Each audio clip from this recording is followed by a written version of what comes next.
This conference will now be recorded. Hello, everybody, and welcome all of you. Thank you very much for attending this course, crash course, and trusting all our interesting actor and the best tutor.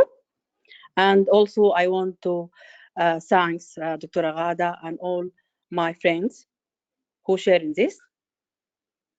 Actually, it is my pleasure to share with them this great job. Before I will start, is my voice clear? Yes, very clear. And also, you saw the screen is clear also? Yes. Yes, clear. Yeah, that's good. So, actually, just before I will start, I want to tell you that it is this second part is it is not an easy exam, and it is the difficult part in the membership. Actually, I don't want you to become upset, but because this exam is the knowledge, okay? And if you build this knowledge, and inshallah soon you will pass this exam, because nowadays there's a lot of helper and actors, and also all the best teachers that make this achievable. Okay, so it is really a real great achievement in your career life. So what I want to tell you is that if you build this knowledge, this will be the third part will be for you very easy. Okay. Second thing is that what I want to tell you, because some people ask me frequently, we are a hard worker and we study hard, and but unfortunately we didn't pass. So just I want to tell them that extra, sometimes maybe extra qualification or even extra certificate and extra experience maybe sometimes maybe against you. Why? Because this RCOG is want from you, I mean specific point you should know about it. And also if you answer Dr. the Rasha, question, we cannot hear you now. here my voice is clear now? Clear, it's clear. Here it is clear. It's clear. Actually, it's clear. Okay, so what I want to tell you is that part 2 exam, you will be at the level of ST, for example, 3 to 4. So you should answer at this level. Okay, means that not to go deep in knowledge, just know the main important things, and then you will pass this exam, inshallah. Okay. So let's start.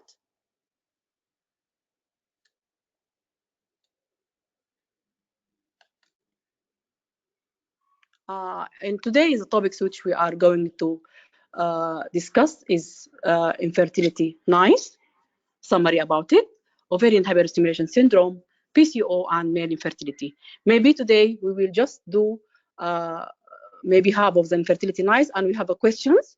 I prepare questions for all the infertility module from different part, okay? And then the second we'll finish the topics and also the questions the next session. Okay, so let's start regarding the fertility in UK. It's estimated that infertility affects 1 in 7 heterosexual couple in the UK, and all these figures, it is very important in this exam, because it can come to you either in SBA or even in ENQ. So 1 in 7 means 14 to 15%, and the main cause of infertility in UK are, according to this figure, unexplained infertility 25%, ovulatory disorder 25%, tubal damage is 20%, factors in male infertility 30%, uterine or peritoneal disorder is 10%, and 40% in both, the problem will be in both man and woman. Okay, so what do you mean by unexplained infertility? Means that, for example, sometimes when the infertility, all the investigation are normal, and still the couple are infertile. So this means unexplained infertility. Sometimes during IVF, for example, the embryo, there will be embryo defect, or for example, when we transfer the embryo not increase in size. These all things, it will be, there is no cause for it, so no management of it, so unexplained. Okay, so uterine, just 1 minute. Just 1 minute.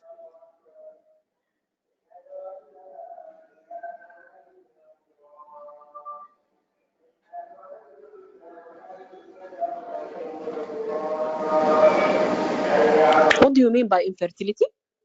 Actually, this is the concept of the NICE guideline. It defines infertility as a woman of reproductive age. Means that if the woman of reproductive age, means that it will not be perimenopausal or young, very young, okay? Who has not conceived after 1 year of unprotected sexual intercourse. Means that if a couple come to you, newly married, you will not tell that they are infertile unless they complete 1 year and with unprotected vaginal sexual intercourse.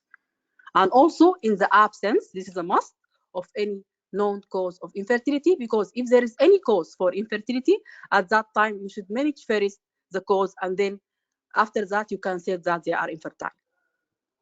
So after you diagnose this couple should be offered clinical assessment and investigation along with her partner. Means that you should saw both of them in the clinic, not one alone.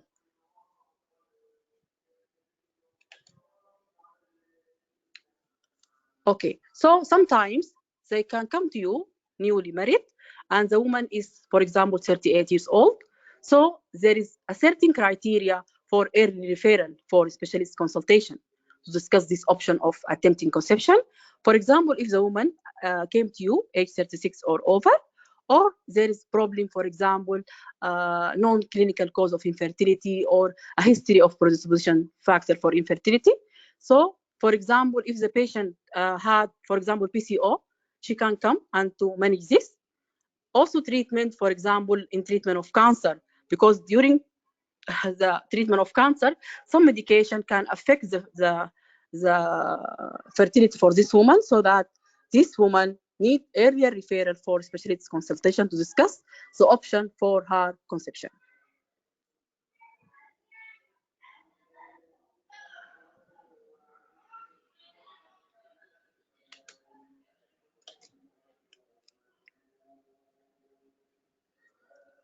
Okay, so what do you mean by IUI?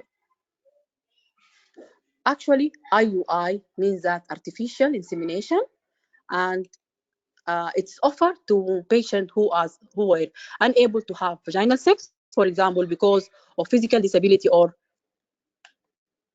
psychosexual problem, and also in patient has conditions that have condition that means they need specific help to conceive.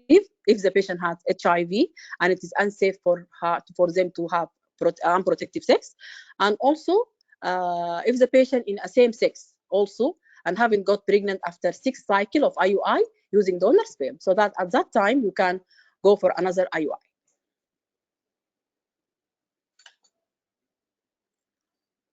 Okay, so for IUI also, another point is that a woman of reproductive age who is using artificial insemination either to conceive either by partner or donor sperm should be offered further clinical assessment and investigation if she hasn't conceived after 6 cycles of treatment in the absence of any known cause of infertility, and where there is when there is using partner sperm. So if there, for example, she used a partner sperm, at that time the investigation and assessment will be both of them will come together.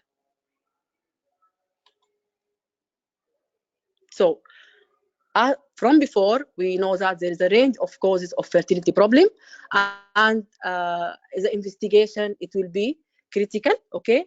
And also, we should not go immediately for any investigation unless there is indication for it. For example, the semen analysis and ovulation assessment, these are for all this is for the assessment of the fertility woman and couple, okay?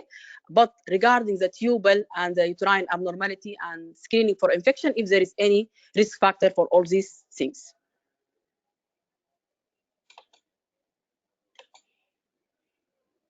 So once diagnosis has been established, the treatment will be in 3 main types: medical treatment, surgical treatment, or assisted reproductive techniques, means that IVF with XC, all these things.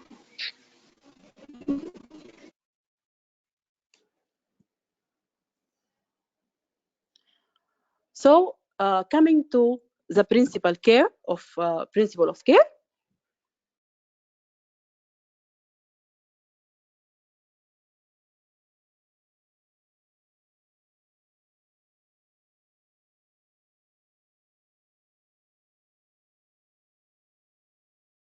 Sorry. Okay. So as we mentioned before, the principle of care, the first thing you should, if you, for example, sometimes in the clinic they came to you, for example, the sister of her of her means that her brother have wife, and she came with you with the wife's brother investigation.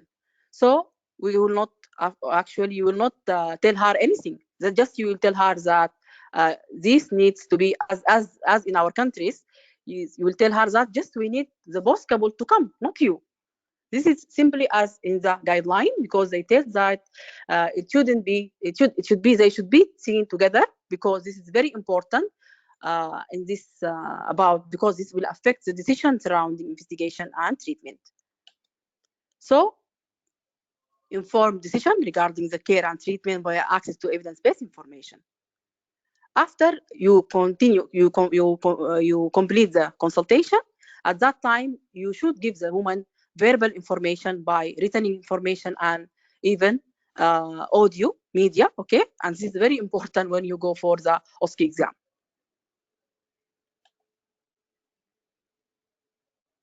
Okay, so before we will discuss the management, we should first come to the causes of the male factor infertility.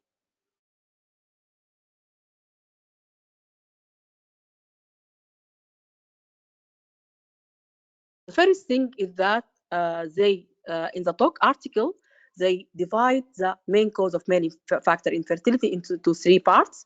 Either pre-testicular, meaning that the problem is up in the level, at the level of the hypothalamus, and testicular and post-testicular. Regarding the pre-testicular, the hypothalamic disease, the gonadotrophin deficiency in form of Kallmann syndrome, okay? And this actually, as we know, it comes, even this Kallmann syndrome always come in the EMQ by the clue in the EMQ is that there is anosmia, okay? And fail to go normally to puberty. And so this is very important. You should know about this. And the second thing is that the pituitary disease, mean that if there is any tumor in the pituitary, radiation, surgery, hyperprolactinemia.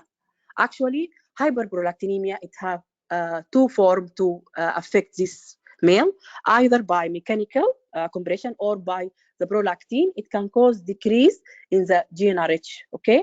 So this will lead actually to decrease FSH and LH.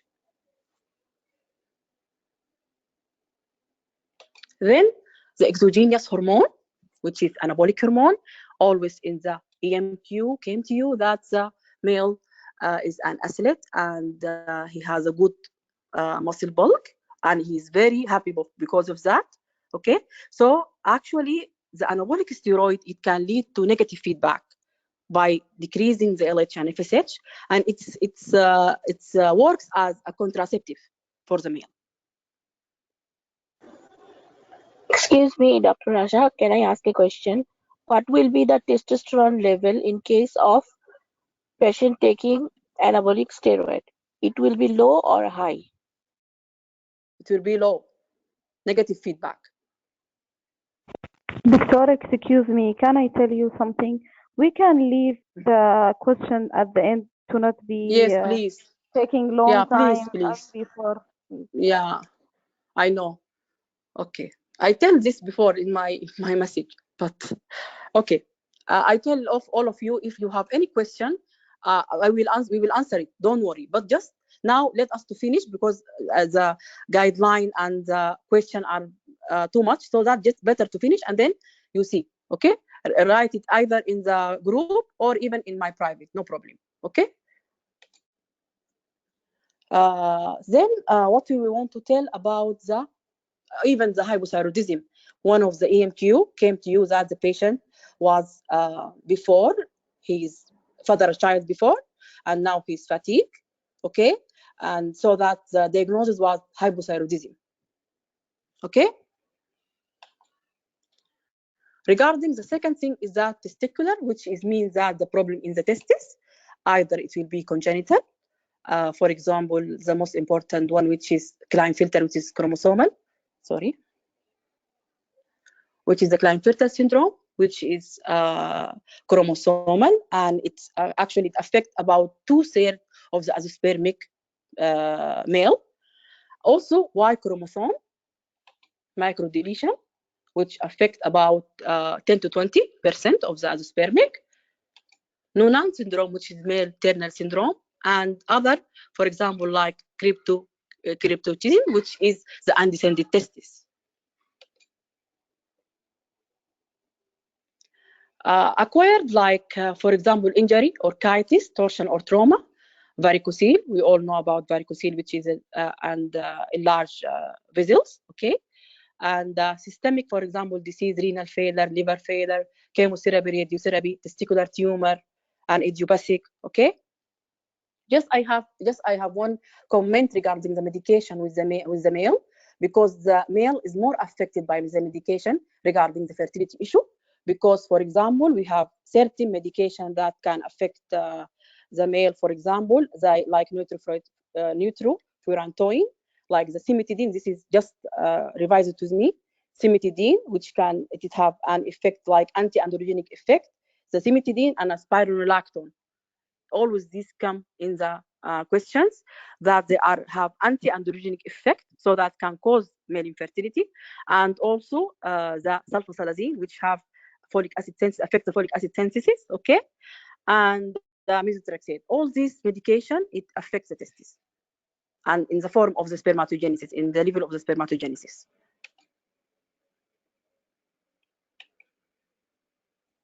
Then we will come to the post-testicular obstruction. Okay, post-testicular obstruction. Just I want to tell one point, is that in the Klinefelter, what we will always in the EMQ, the clue in the EMQ is that the patient, for example, have small testes. The patient have small testes. Okay, the patient, for example, is tall. The patient have low IQ. Okay, all these things and there's azoospermia. So all these are clue for Klinefelter. Regarding the post-testicular, which is after the testis, this means that the most problem is that obstruction. It is congenital, acquired, disorder of sperm function or motility, and sexual dysfunction. Regarding the cystic fibrosis, as we know, it have the congenital absence of the vas deferens, this is characteristic of the cystic fibrosis.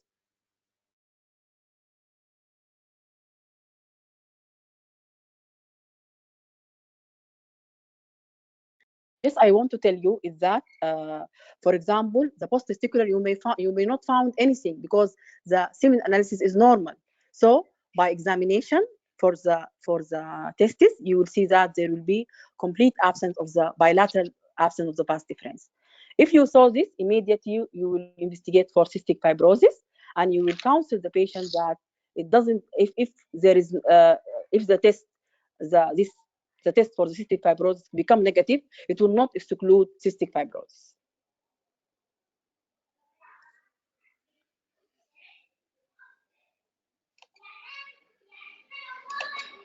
Then we will go for the Young's syndrome. This is actually, it is a syndrome combination of bronchiectasis and infertility.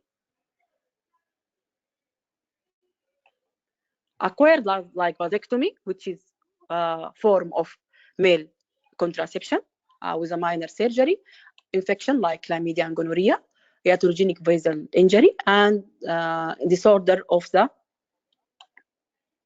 function or motility, immotile cilia syndrome, maturation defect, all these things, just you should revise it because this is an area of the exam, because they like this male infertility. I put it for you just to revise it, okay?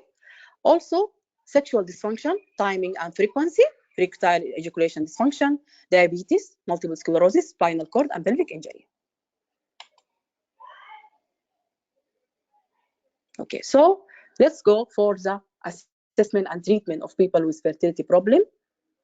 Also, this like information, you should just know it because it comes in the SBA most likely. Psychological effect of fertility problem. You should inform the couple, the partner, that stress in the male or female can affect the couple relationship and is likely to reduce the libido and the frequency of intercourse, which can contribute to fertility problem. And this kind of people or this kind of couple, they will find the help when they contact the fertility support group. The second thing is that we should offer, before any treatment of fertility problem, you should offer the patient counseling, because the management investigation and the result of the IVF and XC and all these things, it can affect them psychologically. So that can cause psychological stress. So need to be counseled by someone who is not directly involved in the management of these people.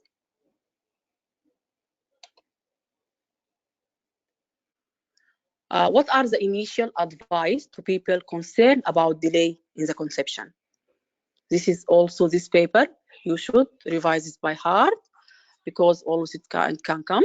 So that if there is newly married, or there is, for example, if they have newly married couple, you should know that in the first year, that's why they said the infertility should be after 1 year, because within the first year, over 80% of the couple, they will get pregnant. Okay, unless the woman is age under 40 and they don't use I mean, if they will get pregnant if the woman is age under 40 and they do not use contraception and have regular sexual intercourse. So this is, they have a critical, or they have specific criteria. Okay, so there is 80, means that there is remaining 20. These 20, half of them means that 10%. Okay, in the second year, they will get pregnant, means that 90%. Then inform people how you are using artificial insemination to conceive, and before we know about them, and who are concerned about the fertility, that over 50% of women aged under 40 years will conceive within 6 cycles of IUI. And of those who do not conceive within the 6th cycle, means that 50%, about half of them, which means 25%, will do this, or they will get pregnant with a further 6 cycle in over, means that 75%, another, you will add another 25%, means that over 75%. All these, you should revise it by heart.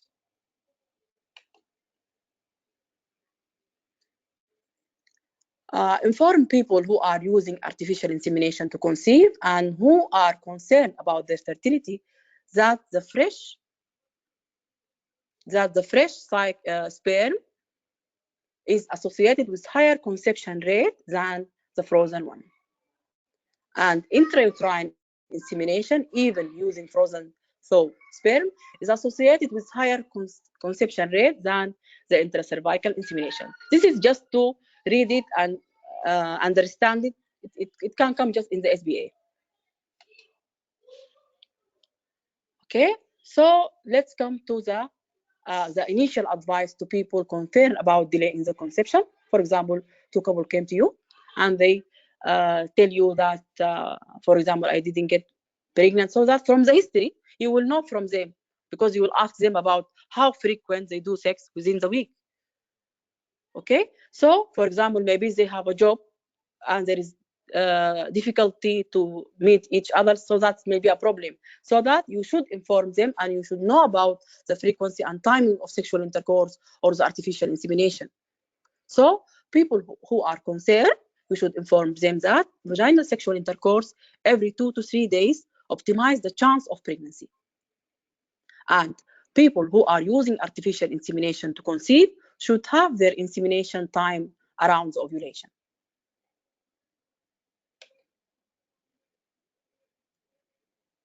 Also, regarding the age, actually the age is very important, because if you will inform the people also that the patient should know that, sorry, just 1 minute. You should inform the people who are concerned about their fertility that female fertility, to a lesser extent, and many fertility decline with age, means that when the age is become bigger, because even if in IVF, for example, you will not do IVF for 42 years. If the patient is 42 years old, you will not do for her IVF. So the age is very important in the success of the fertility treatment, and even in hello, you hear my voice? Yeah, it is clear. Yes, yes. Clear. Okay. So regarding alcohol, also it is very important to talk about alcohol. Women who are trying to become pregnant should be informed that drinking no more than 1 or 2 units of alcohol once or twice per week, and avoid episode of intoxication, reduce the risk of harming a developing fetus. This is very, very important point. Always come in the books, always come in the exam questions. You should know that not more than 1 or 2 units of alcohol once or twice per week. Okay? Very important. Take care. Men should be informed that alcohol consumption within the Department of Health recommendation of 3 to 4 units per day. The woman is per week and the male is per day. Okay? 3 to 4 units per day is unlikely to affect the semen quality, but excessive alcohol intake is detrimental to semen quality. Okay? So even this alcohol, you not just tell her about this just regarding pre-pregnancy. Also in pregnancy, you should also counsel her and inform her about the possible effect and harmful effect of alcohol after she get pregnant as well. Regarding smoking, women who smoke should be informed that this is likely to reduce their fertility, and you should offer her or refer her to a smoking cessation program to support their effort in stopping smoking. NHS Stop Smoking Program is very, very important, and it will be very important in the OSCE exam, inshallah. Inform that passive smoking is likely to affect their chance of conceiving. Regarding the men who smoke, should be informed that there is an association between smoking and reduced semen quality. Although the impact of this on male fertility is uncertain, and stopping smoking will improve their general health.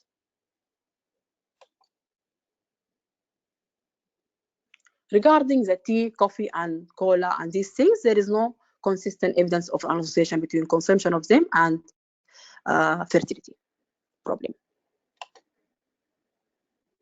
Regarding the obesity, if the patient came to you that who have BMI of 30 or more, you will tell her that, even you will not tell her that you are obese, of course, you will tell her that you are in the upper limit, okay, of weight, so that you are more likely to take longer to conceive. And women who have BMI of 30 or over, who are not ovulating, should be informed that losing weight is likely to increase their chance of conception. This is also most important point. The third thing, Dr. Rasha, excuse me. Yes. دكتورة ابتهال just write in the Telegram secret group that so many doctors want to join us, but they couldn't. And she said that we should tell you to increase the number to join the meeting to 250. It's only 150. If I can do it, I can do it today. I doubt that. I want all to share actually, but Yes, Doctora, even a lot of my friends, they are asking me because already your group is full. And this is really, it's very informative lecture. And if you can do She said anything. only organizer can do it. I don't know. I will ask. Just let me to ask one, and then just let me to ask, and then I will tell you. Okay, just give me Okay. Dr. Rasha. maximum Dr. 5 Rasha. minutes. Okay. Yeah, Thank Dr. you. Rasha. Yes. You can ask Thank you. Dr. Ahmed because yesterday the group was like 190 something. So maybe he knows how he can expand the group. Okay. Okay, no problem. Okay. I will be. It will be okay. I will. This help. I will do it. No problem. Just let me just 5 minutes. Okay. Okay. Thank you. Okay.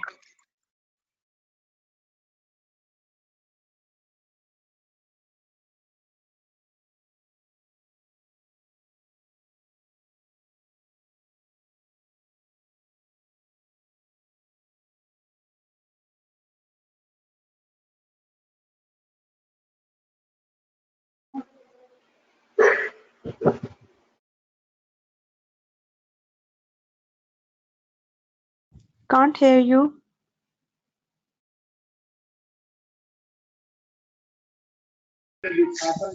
She's coming back in some time.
Hello?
Hello? Yes. Yes, Can you hear Rasha. me? نسمعه فيك يا دكتورة رشا. Yes. Yes. Yes. I don't know what's the problem.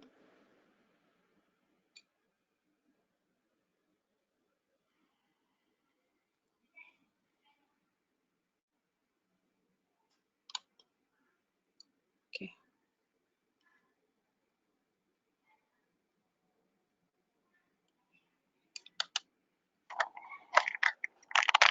I don't know what is this, who make this.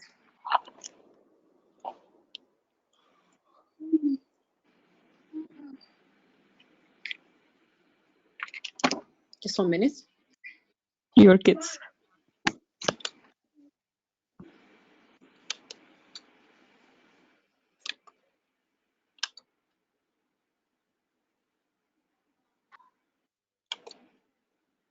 عجيب.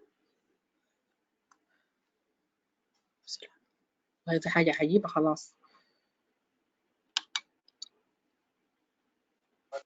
رشا ولدي كان قريب هنا. Just 1 minute, دقيقة. 1 minute. Because there is a problem in the screen. Just 1 minute.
Hello?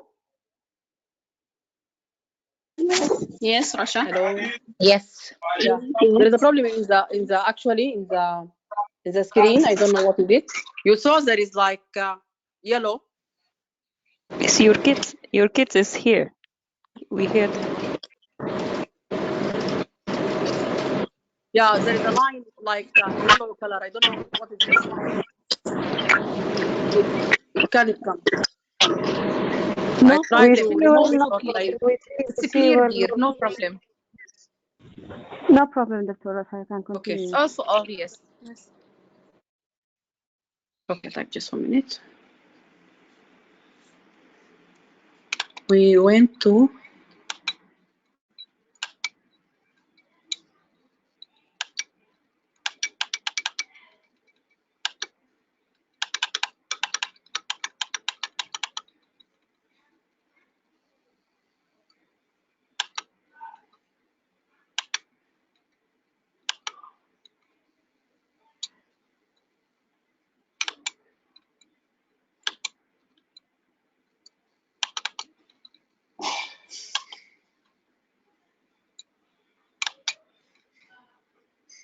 okay. So we went to the low body weight. Okay, women less than 19 BMI and who have irregular menstruation or are the women who are not menstruating should be advised that increasing body weight is likely to improve their chance of conception. So that in the AMQ, if the question came to you, just revise or read the question carefully, because in the scenario, the clue in the scenario, it will be help you, because if the scenario is not, you didn't read the scenario well, it can mislead you and you will get a wrong answer. So try to read the question carefully. If, for example, the BMI is 15 or, for example, 16, you will go direct to increase the weight, body weight. This will be the answer in the EMQ. The second thing is the tight underwear. Men should be informed that there is an association between elevated scrotal temperature and reduced semen analysis quality, but that is uncertain whether wearing loose fitting underwear improve fertility. Means that, for example, if the people who work, for example, like a car driver, or sometimes in cold countries, they take a warm bath, all these can elevate the scrotal temperature and can reduce the semen quality.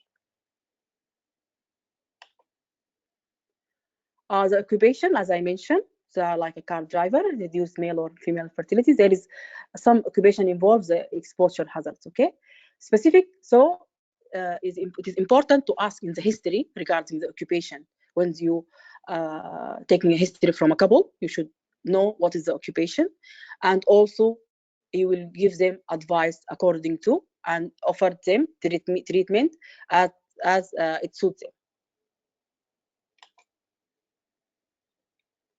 Folic acid supplementation, it is very easy, this one. We know that folic acid should be given before conception and up to 12 weeks, and the recommended dose is 0.4 milligram per day, and that there is certain criteria to give high dose of 5 milligram per day, which is, for example, previous baby with neural tube defect, or patient receiving anti-epileptic, or if she had a diabetes. All these things you should give high dose, this one, high dose folic acid.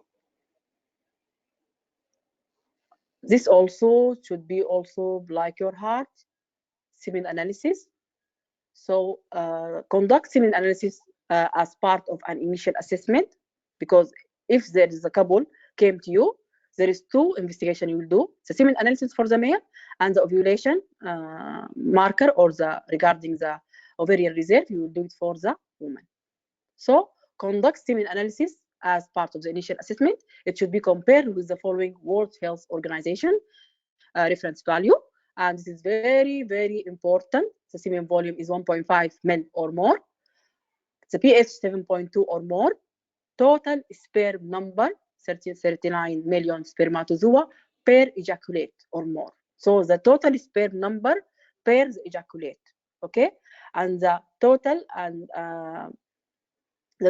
motility, percentage of progressive motility and non-progressive motility, it is 40% or more motile, 32 or more with progressive motility.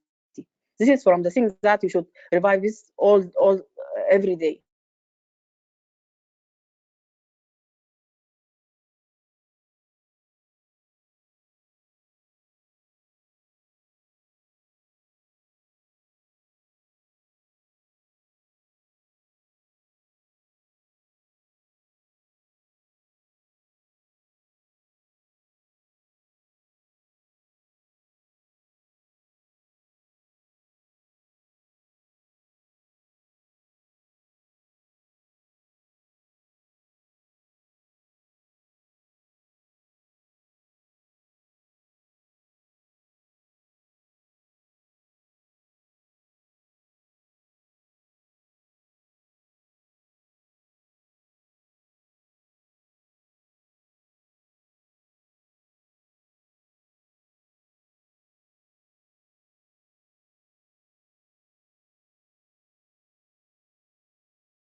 Yes, hello?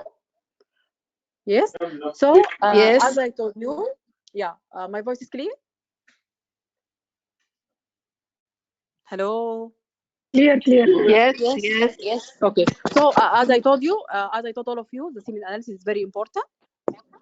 After that, the completion of it, vitality, 58% or more, live spermatozoa, sperm morphology also 4% or more. If the result of the first semen analysis, this is actually an area of exam. If the result of the first semen analysis is abnormal, a repeat confirmation should be offered. Okay, but it will differ. Is it after 3 months or as soon as possible? If it is not a critical, means that not azoospermia or severe oligospermia, at that time you can do it as soon as possible.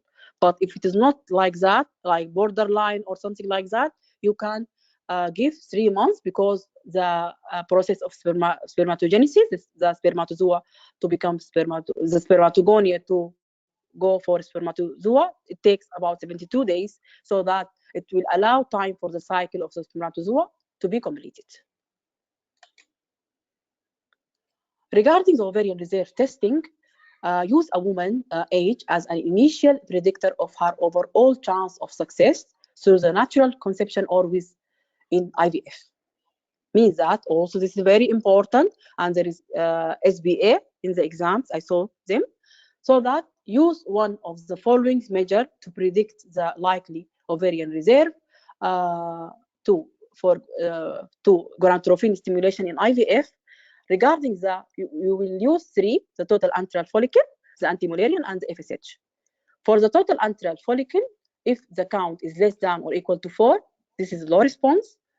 Greater than 16 for high response. Means that if it is low, low response. If it is high, high response. It's very easy. Okay? This is the first one. The second one also the same. It is anti-Mullerian. Also, if it is less than or equal to 5.4, it will be for low response. And if it's greater than or equal to 25, for a high response. Okay? Regarding the FSH, it is like when we describe menopause. Means that FSH high means that less response. Okay? If it is less, means that high response.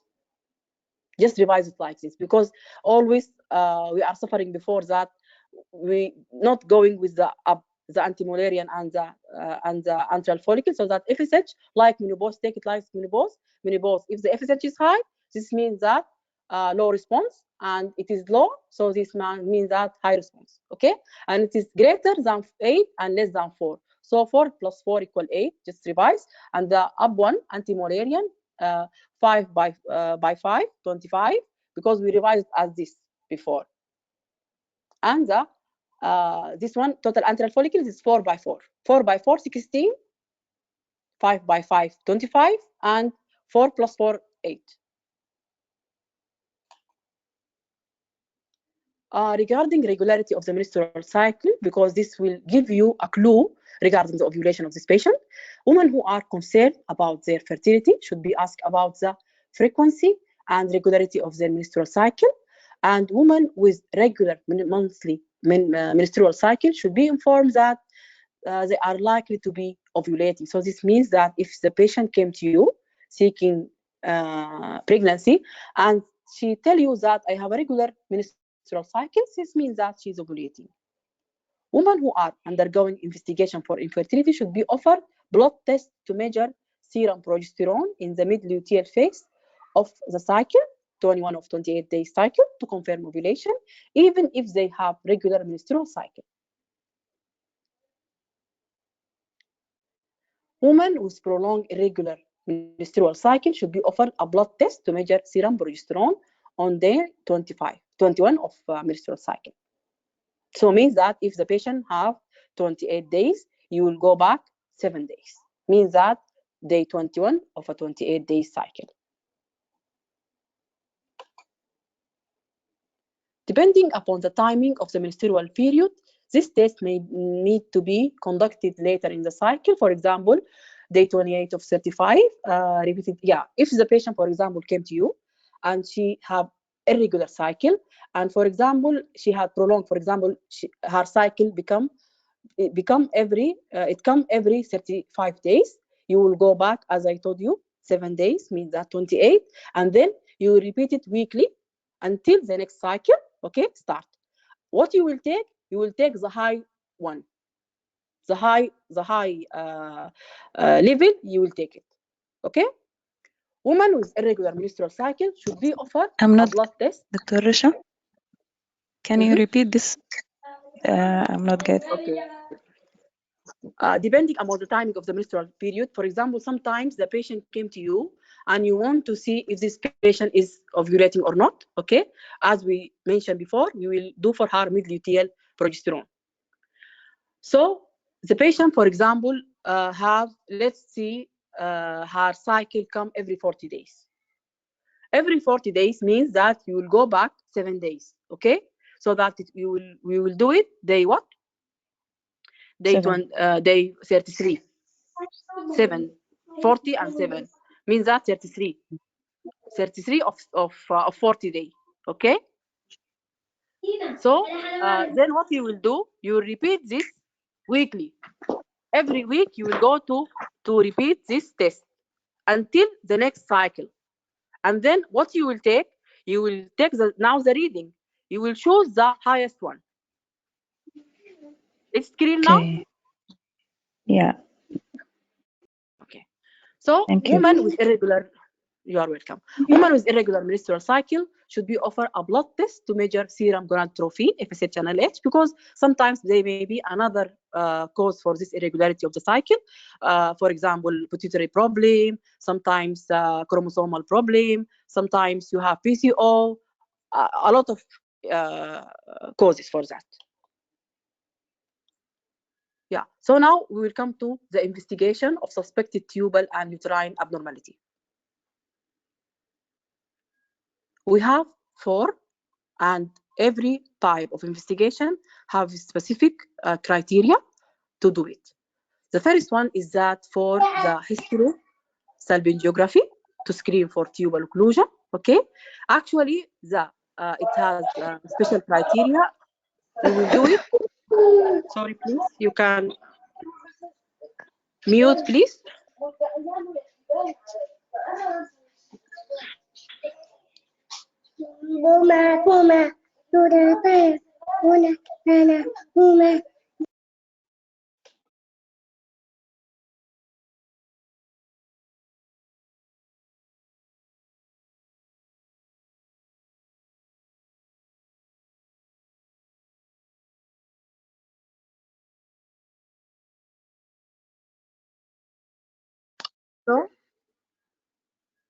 So hysterosalpingogram, you will do hysterosalpingogram for the woman who have you suspect that this patient have a tubal occlusion or tubal problem, and they are not have any comorbidity. You hear you hear my voice? Yeah, clear. Okay. So who are not known to have comorbidity like PID, previous ectopic, and endometriosis. Okay. The explanation why not done for example, endometriosis is that if you do for them hysterosalpingogram, you will distribute the endometriotic cells for other part. Okay, so that you will not do for them this hysterosalpingogram. Actually, it is a reliable test for ruling out tubal occlusion, and it is less invasive and make more efficient use of resource than laparoscopy. The second thing is that, which we call it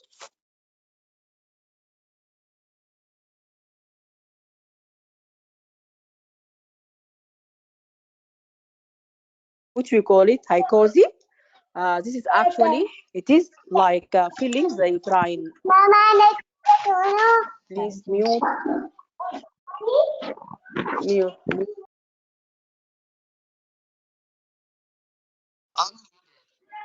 So hycosi means that you will fill the uterine cavity with a contrast fluid through a catheter. Then you will do the scan on this patient. Okay, so it needs actually an appropriate expertise, and it will be an effective alternative to the hysterosalpingogram for women who are not known to have comorbidity.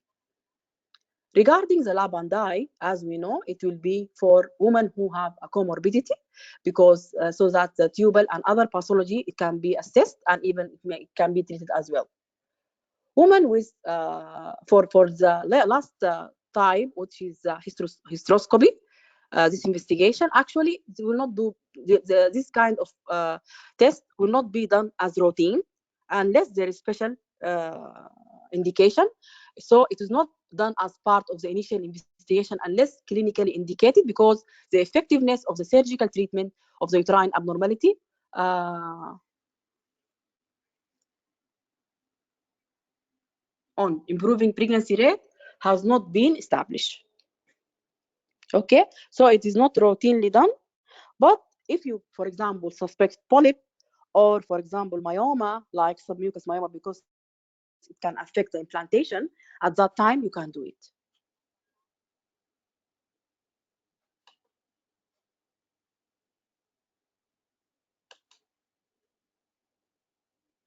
Regarding the testing for the viral status, people undergoing IVF treatment should be offered testing for HIV, hepatitis B, and hepatitis C.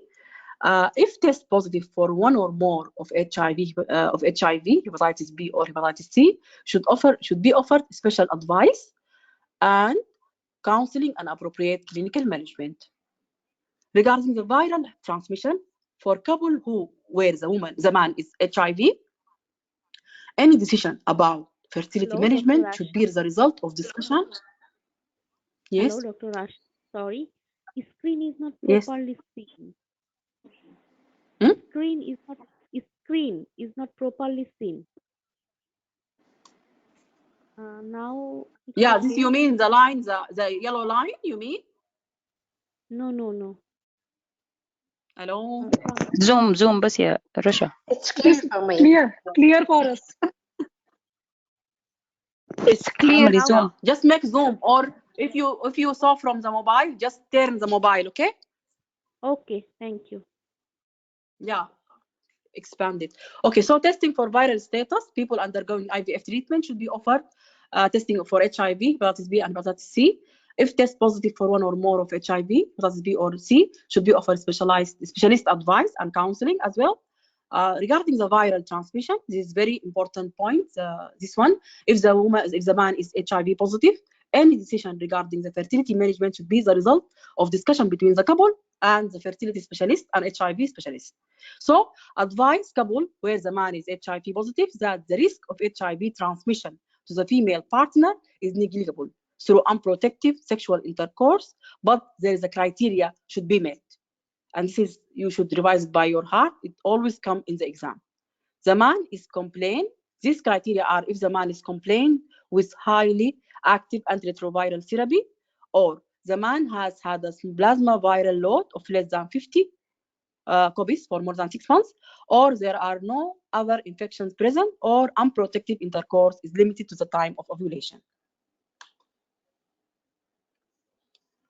If all the criteria in the above are met, sperm washing may not further reduce the risk of Excuse me, infection and may Dr. reduce Rasha. the likelihood of pregnancy. Excuse Yes? me, Dr. Rasha.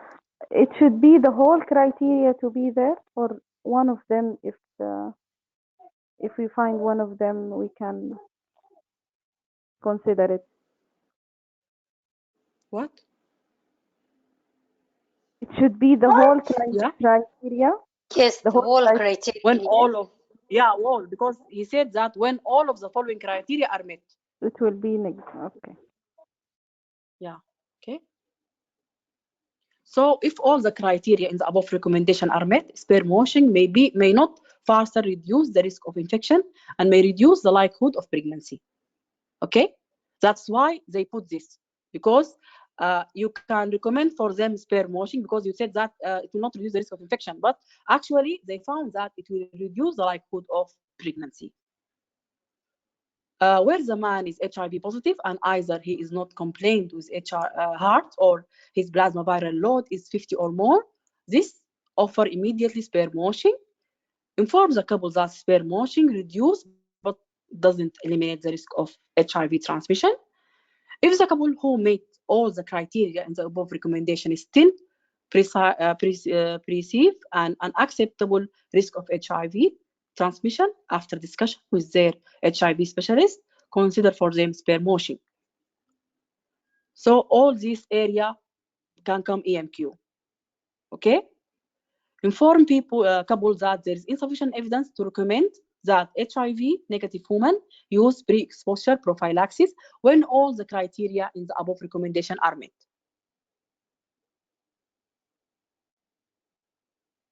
Don't offer sperm washing as part of the fertility treatment for men with hepatitis B. No need. For couple where the man has hepatitis C, any decision should be after discussion with the couple and the fertility specialist and hepatitis specialist. Okay. Advise the couple who want to conceive and where the man has hepatitis C that the risk of transmission through unprotected sexual intercourse is low. And men with hepatitis C should discuss treatment option to eradicate the hepatitis C with their appropriate specialist before conception is considered. This all just information. Okay, so this is also an area of question regarding the rubella. Women who should be offered testing for their rubella. This rubella and chlamydia are like opportunistic tests during the assessment of the patient infertile woman. So women should be offered testing for their rubella status so that those who are susceptible to rubella can be known.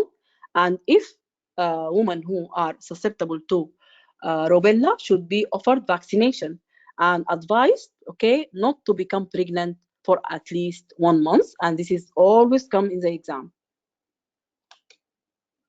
Okay, at least 1 month following the vaccination. Screening for chlamydia, as we know, before any uterine instrumentation, you should offer screening for chlamydia trachomatis using an appropriately sensitive technique, and also, especially in adult less than 25 years old. Also, these people, because they have a special program for screening for chlamydia. Also, if they come to you, also they are candidate for this screening. If the result of the test for chlamydia is positive, women and their sexual partner should be referred for appropriate management with the treatment and contact tracing. Okay, so means that contact tracing means that we should trace all the partner for this woman. We will go back for the other partner. Okay, and it will be actually with confidentiality. So no one of them will know from where they why they actually they will know why they request them, but they will be invitation to come to the GAM clinic without knowing who have chlamydia of their partners. Okay. Then prophylactic antibiotics should be considered before uterine instrumentation if screening has not been carried out.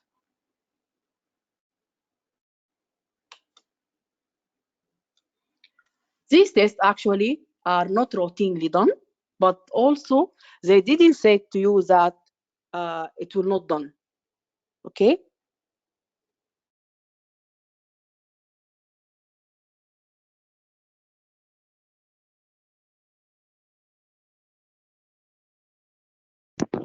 We are not hear you. We are not hear you. Yeah. So we will do prolactin measurement if, for example, we have a galacturia, okay, so that we can do at that time prolactin measurement. If the patient have thyroid symptoms or any symptoms of thyroid, so that at that time we will do for her thyroid function. No need to do any endometrial biopsy.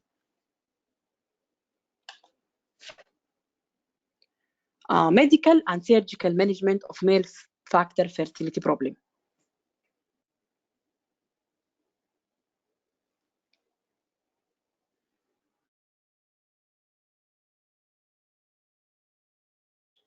So before I put for you this the paper for the causes of male infertility so that we will know it will be easy for you to know the management of the male factor infertility. Okay, just I want to tell you is that be simple and be systematic even in solving these kind of questions, so that any management for any kind of problem we should start by lifestyle modification. Okay, so that the examiner or the one who put the question, I mean, you will not mislead the scenario if you put it systematically. You make the management systematically, that lifestyle modification, then medical, then surgical. You will be organized, and even you will I want you to be organized. Why? Because this is very important in the third part. Okay, so first start by the simple measure, which is simple lifestyle modification. Okay, in terms of, as we know before, there is a rule of alcohol, there is a rule of smoking, there is a rule of tight underwear, so that you will decrease the alcohol, you will decrease the smoking, you will avoid use of tight underwear. This is as a simple lifestyle modification. Okay, but actually this will be helpful for borderline semen analysis.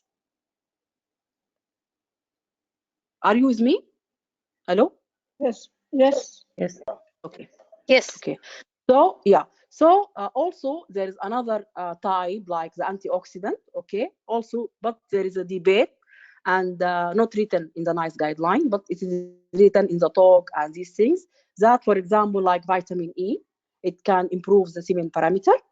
And also, for example, the glutathione also improve the motility and morphology. This is just to know about it. But actually, the most important thing is that the first thing is, because sometimes you will not, the male infertility can come without any unexplained, so that you can offer them lifestyle modification, and then from the start, I mean, not after 2 years, because after 2 years you will go for IVF, but during the 2 years maybe you will prescribe for them lifestyle modification. Okay, so if you come to the most complicated or the critical situation like hypogonadotrophic hypogonadism, as we mentioned before, which is the pretesticular at the hypothalamus level. Okay, so this type, we will mention retrograde ejaculation, we will mention it. Okay, so hypogonadotrophic hypogonadism, you will be offered the patient, you will offer the male gonadotrophin drugs like HCG and human menopausal gonadotrophin. Okay, and this will improve and be effective in improving fertility and even improve the semen count. Okay, alternatives for the gonadotrophin, like for example FSH and HCG, also it is well tolerated. Okay, and also not mentioned here also the pulsatile GnRH. Okay, it is effective as the HCG and the human menopausal gonadotrophin. Just to know about it, because sometimes you may found GnRH for hypogonadotrophic hypogonadism. You may found, for example, pulsatile GnRH, one of the option of the EMQ. May mention for you HCG and human menopausal gonadotrophin. For example, mentioned you LH and HCG. Mentioned you pulsatile GnRH. Okay, so you have HCG and human menopausal gonadotrophin and pulsatile GnRH. You will go for the first one, which is HCG and human menopausal gonadotrophin. Okay, so all of them are modalities of management. But you should know that FSH and HCG as a treatment, it will be well tolerated. Okay, then we will go for the idiopathic. Sorry, can you repeat the management again? Sorry, it's not clear. Okay, so I mentioned that we have medical management for this male infertility. Okay, for the hypogonadotrophic hypogonadism, means that the problem at the level of the hypothalamus. Okay, we have 3 modalities, either to give HCG and human menopausal gonadotrophin, or you will go for FSH and HCG, which is this kind of management is well tolerated by the patient. Okay, and very effective in stimulating spermatogenesis. The third one is that pulsatile GnRH. So I mean that if any one of them came to you in the EMQ, you can choose them for the hypogonadotrophic hypogonadism, male factor infertility.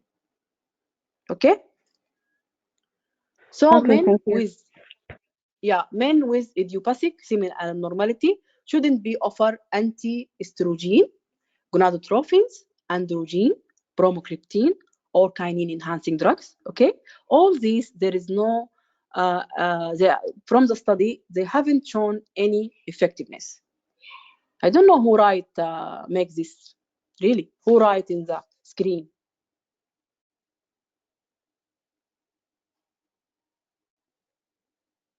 Just 1 minute.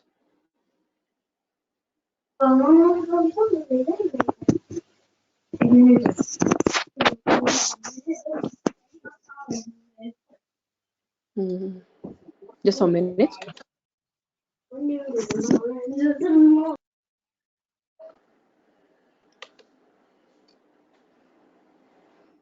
One minute, just.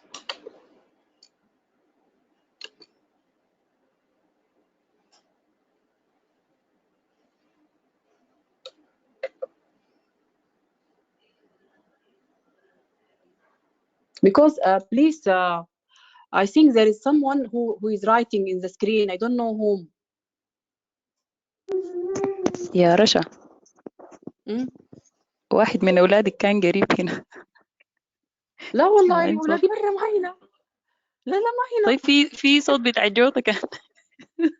قلت احتمال الأول؟ يكونوا هم. No. I don't know from where. أسدي not me. هاي فجأة. Okay. فجأة ما أعرف المشكلة وين. طيب okay. So all this not be offered. Okay. Men should be informed that. Invisible hand. Yeah. Exactly. Okay. I know something. Okay. Yeah. So. Yeri. Yeah. So just I want to mention the third point is that men should be informed that, for example, if the cause of the infertility is due to anti-sperm antibody, there is unclear effect of the systemic corticosteroid for this kind of patients, because there is no significant in improving pregnancy rate, and also they found that it have a side effect. And there is no benefit, just the side effect from this corticosteroid, so that become not offered for the anti-sperm antibody. Also, sometimes if you see under the microscope that there is white blood cell in the semen, so that this is not means that you will go to offer antibiotic treatment unless there is identified infection. Okay, because according to the evidence, there is no evidence that show improved pregnancy rates by giving antibiotic.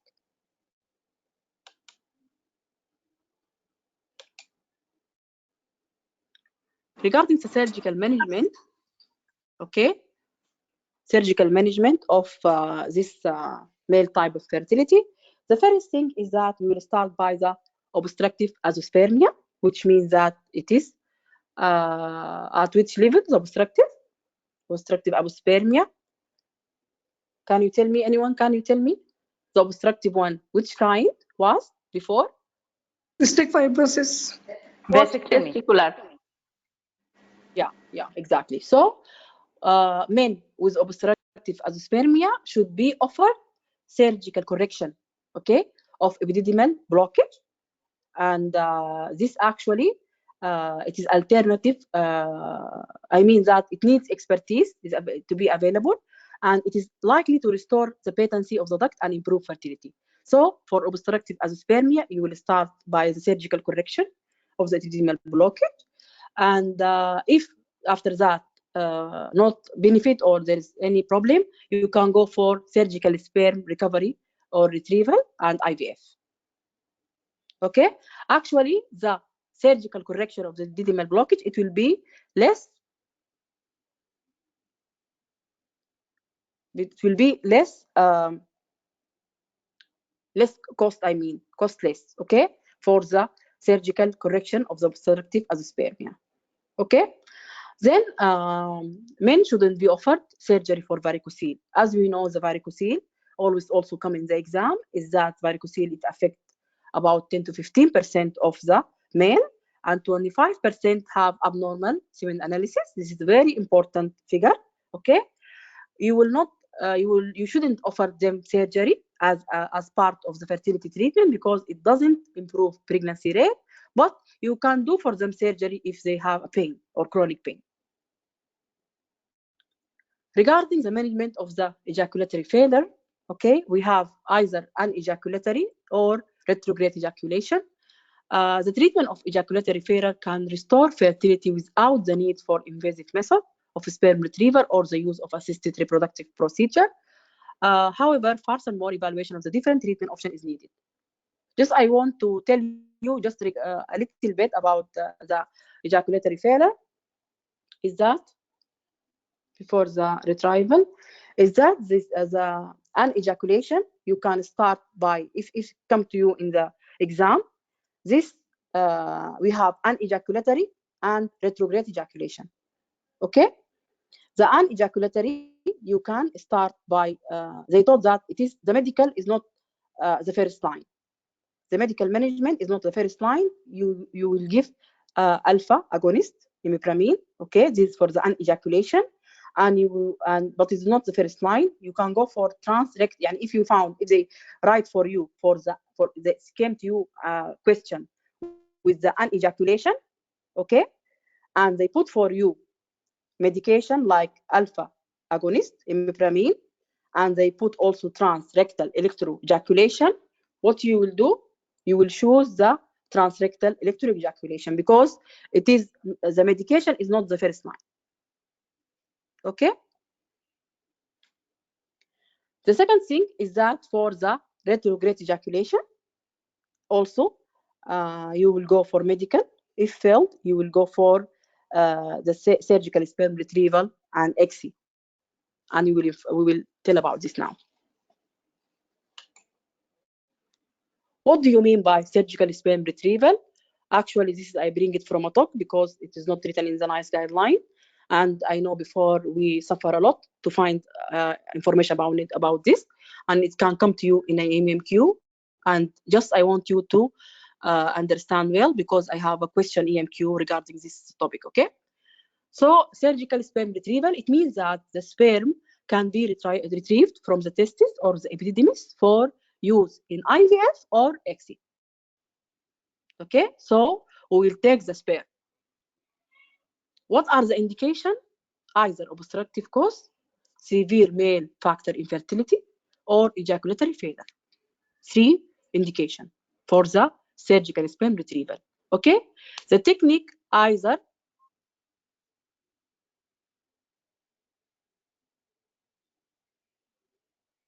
actually for the varicocele there is no treatment. Okay, because if the treatment for the surgery will be done if there is a pain.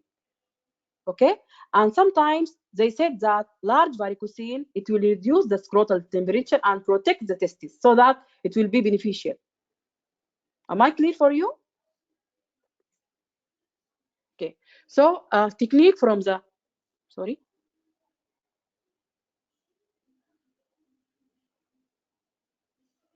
So technique from the testis for sperm retrieval from the testis include the testicular sperm aspiration, testicular sperm extraction, and microsurgical tissue, which is micro tissue. Okay, testicular sperm extraction. This is from the testis. Okay, the result of a single biopsy may not be indicative of the spermatogenic process in the wall of the testis, and multiple biopsy may be necessary so that you can do multiple biopsy. And single biopsy, it cannot give us accurate that if there is sperm or not. Okay. For the epididymis sperm to be taken from the epididymis, it can be retrieved by microsurgical or percutaneous. So PISA, just for the epididymis, take care. The PISA, percutaneous epididymal sperm aspiration under local anesthesia, it will be for the epididymis. And just I want to tell you is that it have a traumatic effect. Regarding the testicular biopsy, you should be done in a tertiary center with the facilities for sperm cryopreservation. And if they ask you about the success for this surgical sperm retrieval, it's almost 100% in the obstructive cause cases, with lower rate of 50% in non-obstructive case. This is an important figure. Please, Dr. Rasha, please repeat it again. for this, the sperm, as we mentioned, yeah, from the epididymis, either MESA or BISA. Okay, microsurgical or percutaneous epididymal sperm aspiration under local anesthesia, but need actually to be done in the tertiary center with the facilities for sperm cryopreservation, and success rate is about 100% almost, and with a lower rate of approximately 50% in non-obstructive case. So means that the success is 100% in the obstructive cases. Okay.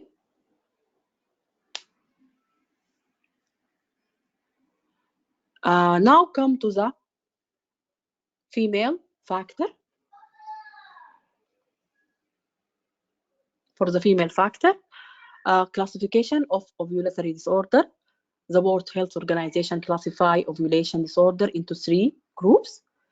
As we know, group 1, which is hypothalamic pituitary failure, hypothalamic amenorrhea, hypogonadotrophic hypogonadism. Okay. Group 2 is hypothalamic pituitary ovarian dysfunction, which is PCO, and the group 3 is the ovarian failure.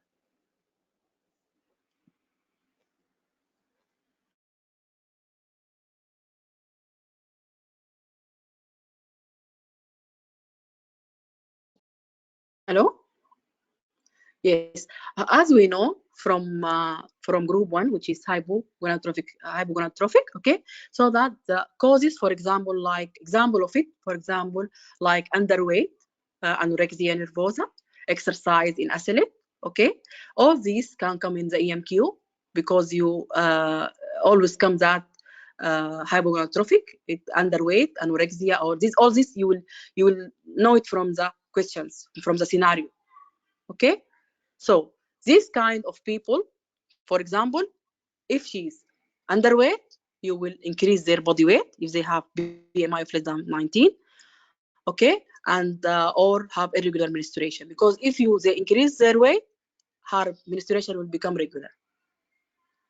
Regarding if she's excessive exercise, moderating their exercise level if they undertake high level of exercise, okay. What you will offer them, this kind, you will offer them pulsatile GnRH or gonadotrophin with luteinizing hormone activity to induce ovulation. Okay, if the scenario came to you, either the cause is anorexia nervosa, underweight, for example, excessive acid, okay, all these you can give them pulsatile gonadotrophin releasing hormone or luteinizing hormone to induce ovulation. This is very, very important. Take care. WHO group 2 ovulation, which is as we know, it is PCO, okay, and sometimes idiopathic also for group 2. Advise women with WHO group 2 and ovulatory infertility who have BMI of 30, because you know PCO associated with obesity, to lose weight, and inform them that this alone may restore ovulation, improve their response ovulation induction agent, and have a positive impact on pregnancy outcome. This is very, very important point. Group 2 and ovulatory, BMI 30 or more, to lose weight, and this restore ovulation, improve their response for the ovulation induction agent, and have positive impact on pregnancy outcome. So what regarding the management, okay, you will offer them management, okay, medication, but you should put into your mind the mode of use and the woman BMI and monitoring as well.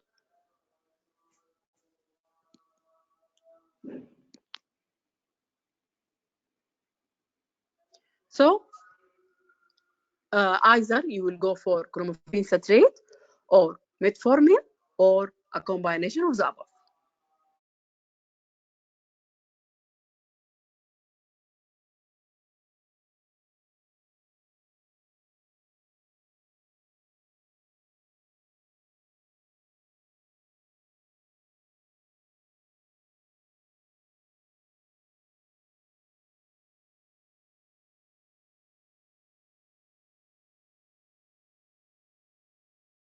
Just 1 minute.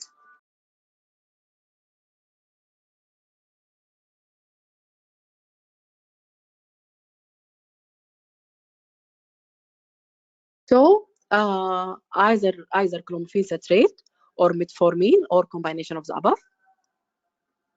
As we know, clomiphene is anti-estrogen.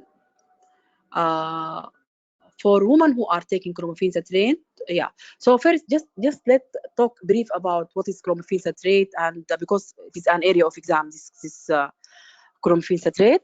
It is, as we know, it is anti-estrogen. And how the action, anybody tell me regarding the action of this clomiphene citrate? Anybody know about the action? Anti-estrogen. It is anti-estrogen, but how it the action of it? What? It causes negative feedback effect on the hypothalamus. So what you will do? It will increase the GnRH pulsatings. Am I right? Yes. So increase Yes. the pituitary secretion of the gonadotrophin. So promote the ovarian follicular development. This is very, very important. You should know it. Okay, the action of it, because this action it will go with you till the third part. Okay. Can you repeat it, please? The action it will be to increase the GnRH pulsating. Okay, pulsatility, and so by this feedback will increase the pituitary secretion of the gonadotrophin, so promote ovarian follicular development. Okay. Yes. Actually, it is licensed for 6 months of use, this clomiphene citrate, and if more than that, more than 1 year, it can cause. I read that, but there is a debate on it. It can cause an ovarian cancer. Okay. Regarding the clomiphene citrate, you will start by Can I ask you a question? Do you know what is the cancer of clomiphene citrate it will cause? Ovarian cancer, I tell. Yeah. What is the specific ovarian cancer? Do you know that? Because I think one of my exam before they ask us about this question, and no one know about this one. No, I there don't know, is maybe no borderline. relationship with the cancer. No, but I read it. Ovarian tumors. It is written. I saw it before. Actually, this point. Just 1 minute, because I have some point here. But I read it before. It can cause ovarian cancer, but specifically what kind of cancer, I don't know it. Cancer. But anybody know? Anybody know? Borderline ovarian tumors. Borderline, as I said so. Okay. Yeah, thank you. I tell you borderline, but thank you. But Doctor. I guess that there is another thing, new thing, because I know that is borderline. I said to her, okay. So for women, as I told you, this clomiphene citrate, you will start by 50 milligram OD for 5 days. Okay, from day 2 to 6 of the cycle. This is actually, I want you to understand it well, because we have EMQ on this. For this point. Okay, so we will start by 50 OD for 5 days from day 2 to 6 of the cycle. Okay, and then you will offer ultrasound monitoring during at least the first cycle of treatment to ensure that this dose is not high, and by this you will minimize the risk of multiple pregnancy. Okay. What is the risk of the clomiphene citrate? As we know, it is ovarian hyperstimulation syndrome and multiple pregnancy. Anybody can tell me how much it can cause multiple pregnancy? 5 to 10%. 3 to 6%. 10%. 10%. 8%. حسب mild أو severe، يعني إذا كان severe about 30%, 3%. But in mild to moderate ممكن to 15%, I think. Yeah. Okay, so it is 6 to 11% as I found it in the talk. Okay, and what I want to tell you is that after you give her this dose, you will go on day 21 to see the progesterone level, to see it will either be for this cycle, to see the level of the progesterone, okay? And then either you will decrease the dose for the next cycle to 25 if the patient, for example, have PCO with high response for this medication, because there is a risk of ovarian hyperstimulation syndrome, or you may, if the level is normal, you will maintain it, okay? And if the dose you didn't found that if the progesterone level is still low, so that you will increase the dose to 100 milligrams. So according to the response of the patient. Okay. The third thing is that you know how much the pregnancy per cycle with the clomiphene citrate, percentage of pregnancy per cycle. This is very important questions. Pregnancy per cycle is 15%. Okay, and the cumulative pregnancy rate, the success rate is 70 to 85%. Some books written 75%. Okay, this is very important. The pregnancy per cycle, which is 15%, and the success rate. Okay, so can you repeat this, please? The pregnancy success or the pregnancy per the cycle when you use clomiphene citrate, the chance of pregnancy per cycle is 15%. Okay, and the success rate, okay, or the cumulative, it's mentioned as cumulative pregnancy rate in the talk, if it's 70 to 85%. Okay, then okay, thank you. Yeah, you will try for 3 months, and then if still no response, you will add metformin, which is insulin sensitizing agent. You can give her 500 milligram OD up to 2,500 milligram if not respond for another 3 months. Okay, and then after that there is another modality, as we see here. As here, there is in the NICE guidelines that for women who are taking clomiphene, don't continue treatment for longer than 6 months. Women prescribed metformin should be informed that the side effect associated with the use of this kind of this metformin is nausea, vomiting, and other GIT disturbance. Okay, here I have one question. So can you tell me what is the indication to stop metformin from the side effect? Anybody know?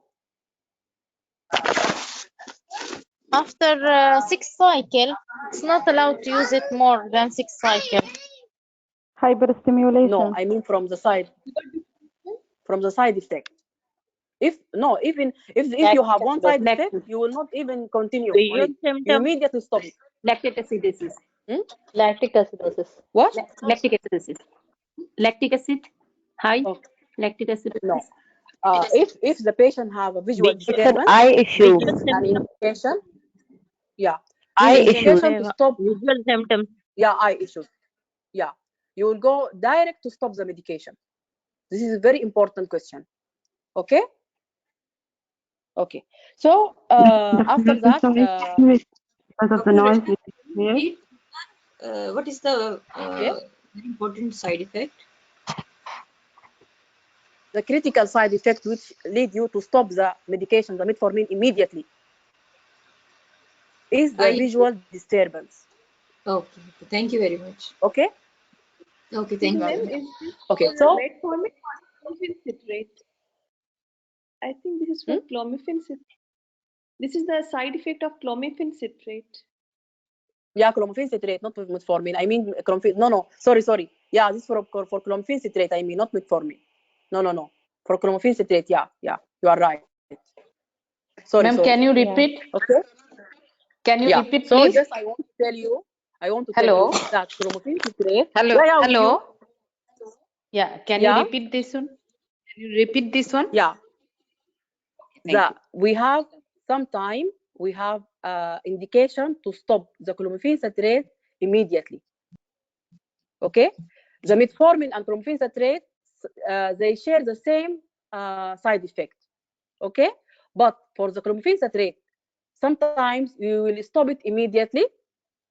Okay. When you will stop it immediately, even you will not continue for 3 months or 6 months, you will stop it immediately if the patient have a visual problem, visual disturbance. This is a very important question. You should know it, okay? Is it clear? Okay, yes, clear. Yes, ma'am. Clear. Okay. Yeah, okay. So when prescribed metformin, another scenario, you should be informed the side effect of this medication, metformin. Actually, this metformin, it is not,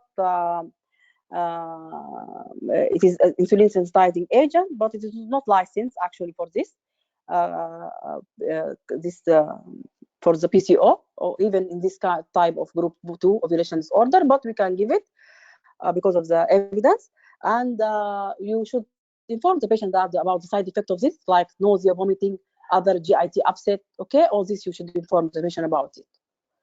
Okay, so if the patient have become resistant to chromifene citrate, so now just to be organized, you will give chromifene citrate first as the first line of anovulatory of infertility.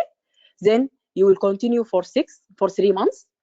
You will monitor by ultrasound, okay, for the risk of the multiple pregnancy, and you will go to monitor or to measure the progesterone level. You will go either to next cycle to increase the dose, to decrease the dose, or to maintain the dose. And we mention all what is the situation, okay? After that, after the 3 months, after you will go how months? to How many months? metformin. 3 months now.